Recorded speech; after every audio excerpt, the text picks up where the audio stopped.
MP সাহেব যে আসি গেল আছে রাস্তা চেয়ারম্যান তো মাটি না কাটে তো রাস্তার দরকার। আমারও চলে আসলাম। আমি একজন ভদ্র অটোওয়ালা, সাধারণ জনগণের দুঃখ দুর্দশা তুলে ধরার জন্য আমি এখন দাঁড়িয়ে আছি কুড়িগ্রাম জেলার ফুলবাড়ি থানার বড়ভিটে ইউনিয়নের ৮ নং ওয়ার্ডের বালাটারিতে। আপনারা দেখতেছেন ভাই, আমাদের সাধারণ জনগণের অবস্থা বেহাল।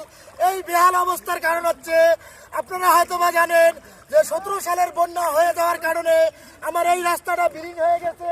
দীর্ঘ 9 বছর পেরিয়ে যাওয়ার পরেও আমাদের এই রাস্তাটার সংস্করণ আজ পর্যন্ত হলো না।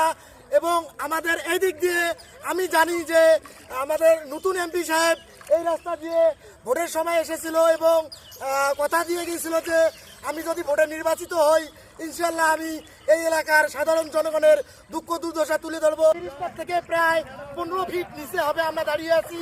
এখন আমরা কয়েকজন মুরব্বী আছে, ওখানে এলাকার বাসিন্দার আছে, আমরা এখন তাদের সঙ্গে কথা বলবো। ক্যামেরাম্যান সামনে নিয়ে আসেন।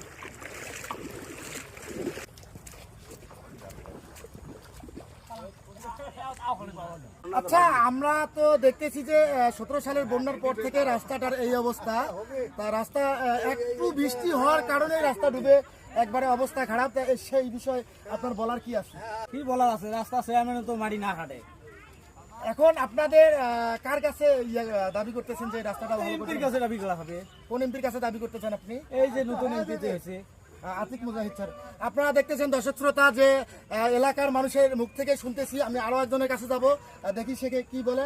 আচ্ছা, আপনার কি বলার আছে এই বিষয়ে? এই বিষয়ে কি, এখন তো রাস্তার দরকার, মানুষের যাওয়া আসা খুব অসুবিধা হয়েছে।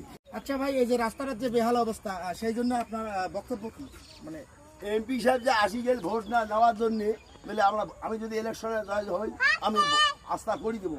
এখনো তো আস্থা করি না, এমপি ভোট পায় আর এমপি পাকা খোঁজে নেয় না। দর্শক শ্রোতা, আপনারা দেখতেছেন যে এমপি সাহেবকে আমাদের এই দিকের মানুষ মন প্রাণ খুলে উজাড় করে ভোট দিয়েছিল, কিন্তু বিশালভাবে জয় করার পরেও এমপি সাহেব আজ পর্যন্ত আমাদের এখানে খোঁজখবর নেওয়ার জন্য আসে নাই। সেই এলাকা মানুষের মনে অনেক দুঃখ, অনেক কষ্ট। এবং আপনারা দেখতেছেন, আমি আরো একজনের কাছে যাবো, এনার মুখ থেকে শুনবো যে আমাদের এই অবস্থার জন্য কি বলার কি। এই এমপি ভোট বিলিয়েছে, আমরা তো কথা দিছি, ভোট দিছি যে এই রাস্তা করে দিবি। কারণ আমরা এই যে আজকে মনে করো কম পানি এলাম, পানি তো হয়ই নাই, এরপর তো আরো কত পানি হবে, ছত্রি দেওয়া লাগবে। এই পুড়ে কাকদিপাড়া, রাঙামাটি, এগুলো সব জায়গার মানুষ এই রাস্তা দিয়ে আসি। ওই যে মানুষ যখন এমডি পিন্দি ভাড়া আনবে না।